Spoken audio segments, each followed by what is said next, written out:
What's going on, guys? My name is Rake, and today this video is super late, but I've been on a streak of, I think, 4 or 5 weeks, maybe even 6 weeks of posting consistently now, so I definitely want to keep that streak. I may be way off on what the streak actually is, but hopefully, I think it's about 6 weeks. I think this is 6 weeks, and then next week will be 7 weeks. I'm pretty sure.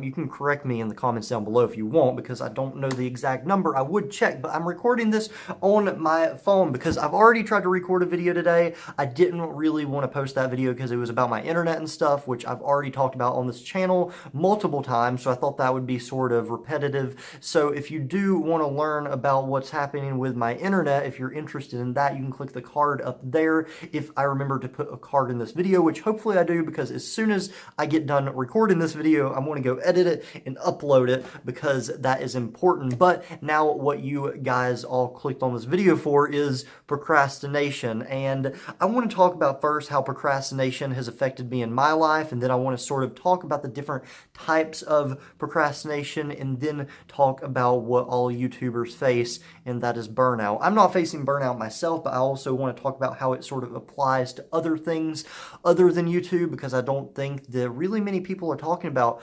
burnout outside of YouTube. So I'm going to talk about all of those things. So first, I want to talk about how it's really affected me in my life, and I'm going to get straight to the point because I've already tried to record this video multiple times, and I feel like I'm just rambling and getting stuck on too many like side points that I don't really need to get stuck on. Like I'm in a different room right now from all my other videos, which I'm in my dad's office. I will say that because I actually really like this recording space, but I'm rambling again. So anyway, my experience with procrastination. So it all started, I think, about in high school around 10th or 11th grade. In 11th grade, I took my first AP class, and it was AP US History, and that class was extremely hard. Well, it wasn't hard, it was just really time consuming. Like, we had to write an essay every single night about a chapter that we read in the US history book, and we'd have to bring it to class, and then we'd like trade papers and have people read them and grade them, and then get like feedback on it. And that was extremely hard. I love my teacher, but it was just annoying. As I said, yeah, it wasn't hard. It was just annoying. And I'd always procrastinate until like 10 o'clock at night until I finally read the chapter that we were supposed to read, and then I would write my summary on it, and it just wasn't good. It wasn't a fun experience, and it hurt, honestly, to procrastinate like that. And then it just continued into my senior year of high school with math, and I wouldn't ever do any of my math homework because I was like, oh, I can just finish that in the morning. I'll just do it before class tomorrow. And then it would come to class, and I wouldn't have it done. And she didn't really grade the math homework, but it was more like, hey, I'm going to I'm going to like go over these questions, make sure you don't need any help on them, and if you need help on them, you can ask questions in class tomorrow. And then not doing that homework sort of led to me not doing well in that math class overall, and almost failing that math class, because my math grades in high school was just a downward trend the whole time, and it finally did end up with me almost failing a class. And then that trend continued in my first year of college, because when I first got into college, I was like, yeah, I'm going to go into college, I'm going to get good grades, I'm going to do all this, and that didn't really happen, because my first year in college, well, I'm still in my first year of college, but this first semester of college was so chaotic. I mean, I was getting thrown into a new school with all new people. I didn't really have friends, didn't know anybody, so it was just a really, really stressful experience, and it was just different because, we had a syllabus, and the teacher didn't really remind us of due dates, and that was just sort of difficult for me to get used to. I actually had to make my own calendar, and I had to make my own stuff to be able to remember to do stuff, and that led to further procrastination, because you get all of your due dates at the beginning of the semester, and something, you start school in August, something's due in December, you're like, oh yeah, I have plenty of time to do that, it's all the way off in December, and then it's due on December 12th. Well, December 11th comes around, and you're like, oh crap, I haven't done this paper that's like 4 pages or 5 pages or however many pages full of research, and I need to do this all tonight. And that's just an example because, I have a lab report due tomorrow that's about 5 pages, and, I haven't done it.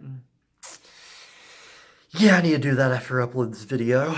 So, but we're not talking about that yet. I'll get to that later. We're focusing on first semester right now. So first semester, before like pre-midterm first semester, I was doing okay. You know, I kept up in most of my classes. I did my math work. I did my English work. I did my, what other classes I had? I did my public speaking work. I mean, not public speaking. I did my college skills work. Yeah, you know, I did all of my work and turned it in on time. I didn't really procrastinate on those things because, yeah, I would do some things the night before it was due, but it wasn't really hard stuff. It was stuff that I could reasonably do the night before it was due, and it was stuff that I was expected to do a day or two before it was due. I mean, it wasn't bad. And even my essays for English and stuff, I would start them, you know, a week before they were due, and that was reasonable for the length of essays we had. And then after my midterm, I had the same classes. One class did change because after midterm, I actually got put into another math class, so I could sort of fast track that a little bit, so I wouldn't have to take as much time, I guess, taking math classes down the road. And that math class, I slacked off because I sort of burned out because the first math class was honestly just rushed, and I felt extremely rushed. It was so hard that I didn't really want to do anything. And I started this math class about the same time that Black Ops 4 came out, and I was wanting to play Black Ops 4 nonstop, even though it was a broken game when it first came out. And I just wanted to play Black Ops 4, and I didn't focus on any of my math work whatsoever. Even after Black Ops 4 sort of died down a little bit, I still didn't do like any of my math work whatsoever, and that led to me ultimately failing that math class. And this semester, you know, I'm doing fine in that math class because I'm retaking it. It's a required course for me to take chemistry or a bunch of the other classes that I need to take. So I'm doing fine. I'm making like an 80 or 90 in that class now just because it's a little bit slower pace and I'm able to do it at a slower rate. And I guess that's really what I needed that first semester, is it happening at a slower rate, because I sort of got burned out within that first semester doing so much math all at once. Even though I wasn't really procrastinating that first part of the semester and doing my work, I didn't really take a break, and I think that ultimately hurt me. So then now this semester rolls around. I'm tired of college. I don't want to do college. I want to do YouTube full time. I can't play video games in my house because of my internet. Everything seems like it's collapsing in on me, and I'm also having to work. I got a car payment, I got insurance payment, I had to pay for gas, eating out, all of this stuff, so I got to work and do schoolwork at the same time. It hurts. I don't have any time to rest. What am I going to do? And that is YouTube. I result to watching about 8 hours of YouTube a day after I get off of work and get home, even though I need to be doing homework.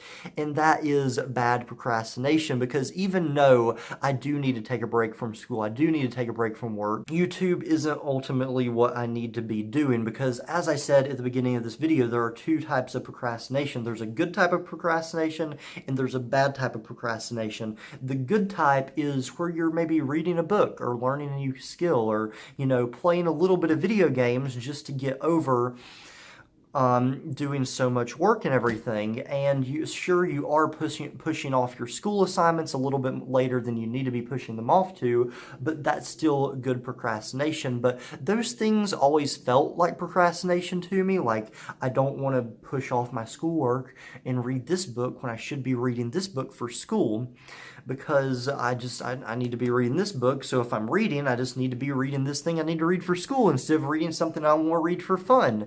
You know, that type of thing. And when I was watching YouTube, I felt like, YouTube is fine. YouTube, I don't really have to start up anything for it. You know, if I played video games, I would have to start up my Switch, and that would look like I was procrastinating. You know, just being here on my computer and actually typing and doing stuff, that feels like I'm being productive, even though I'm not. So really what I need to do if I'm going to procrastinate, I need to be doing smart and productive procrastination. Even though that I don't really need to procrastinate at all, it does still help with burnout. You need to sort of plan in these periods where you can procrastinate, you can take a break, except you need to do it not with YouTube, because YouTube, you'll get sucked into a hole and you'll end up watching hours upon hours of YouTube. Now, if you do want to watch YouTube, maybe use your watch later playlist, and if you see a video on the side that you want to watch, maybe just click on watch later, and then when you're taking another break,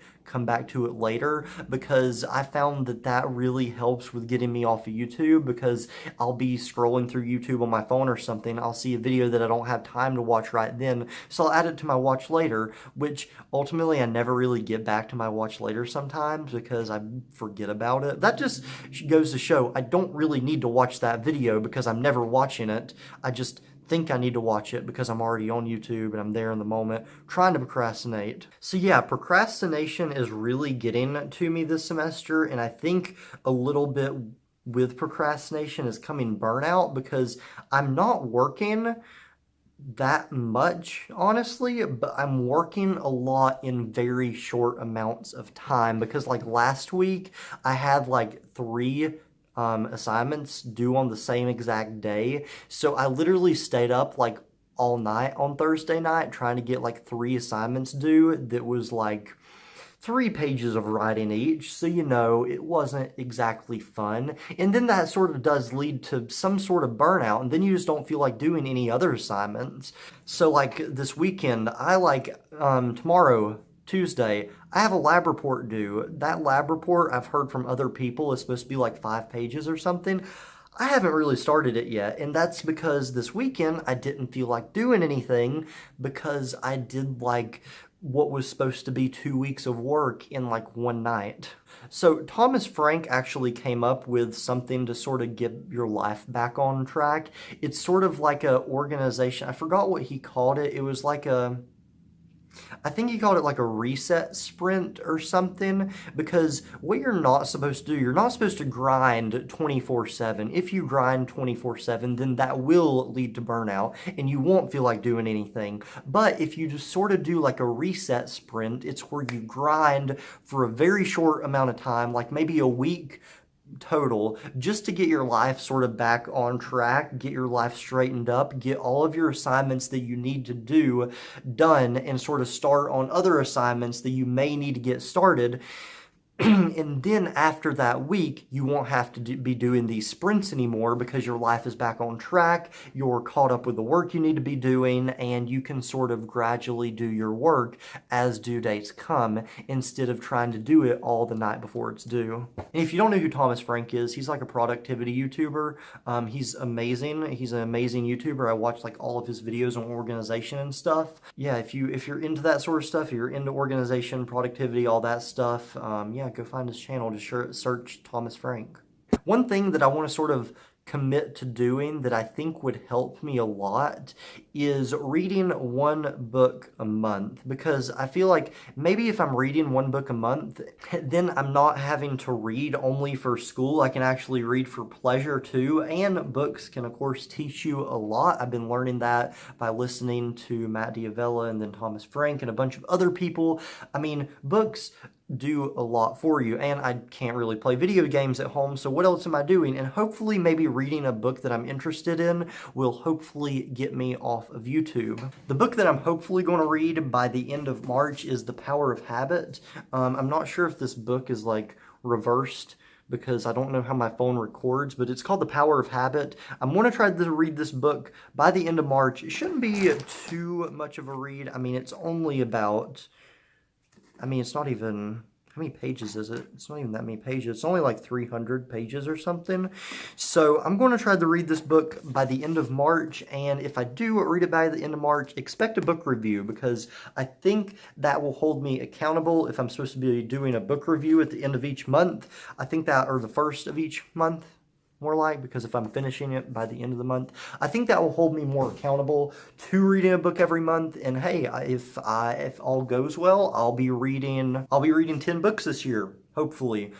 This is the first book that I'm going to read, though, The Power of Habit. The second book that I hope to read is a book recommended by Matt D'Avella, Total Money Makeover. I'm going to hopefully read that because it's all about finances, how to get out of debt and stuff, and that's something that I want to learn how to do because I just bought a car recently, and I don't want to be stuck with that car payment for 5 years. I want to try to pay down that debt as soon as I can and sort of get out of that debt because I hate debt. I hate owing people money because as Matt D'Avella said, and I think he got this from the book Total Money Makeover, he said that money that you're having to pay for your car payment, all the money that you get until that payment, that debt is paid off, it's not your money. That's the bank's money. You're just using the bank's money to pay other stuff, and you're just giving a little bit of the money back to the bank each month when it's really all their money. So yeah, I wanna also read that book. So I have a few books lined up to read, and I also have a lot of video ideas for YouTube. So I'm not going to run out of those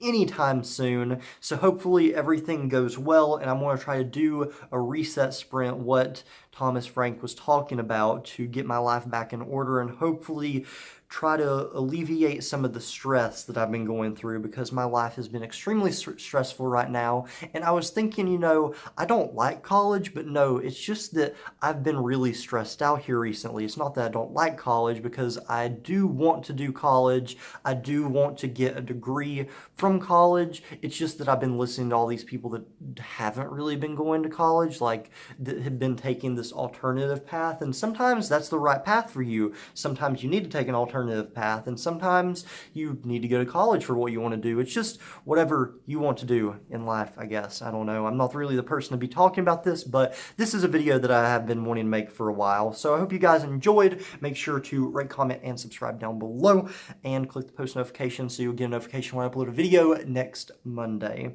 And if you have any questions about anything that I talked about in this video, make sure to comment down below, and I will see you guys in the next video. Peace.